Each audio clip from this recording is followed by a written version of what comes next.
នេះយើងដាក់ upload ចូលទូ upload ចូលទូគឺយើងត្រូវមើល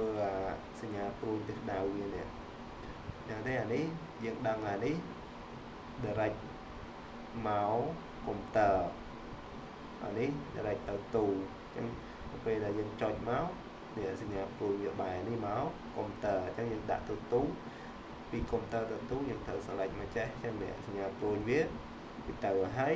មួយទៀតកុំភ្លេចគ្រីសនេះកាលណាយើងអត់គ្រីសវាអត់ទៅទេយើង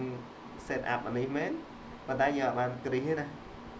អត់បានគ្រីសនេះគឺទូអត់ទៅទេយើងកុំភ្លេចគ្រីសហ្នឹងហើយទិសដៅវាទៅទូត្រូវហើយអញ្ចឹងយើងសំក្រូនវាដែរទូវាលោត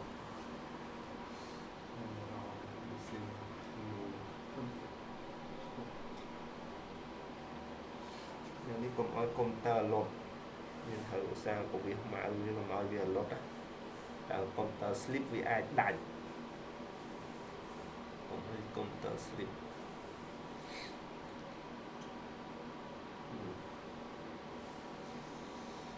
ពេញប៉ុណ្ណឹងអានឹង upload ទៅទូប៉ុណ្ណឹងហើយ stop វាទៅ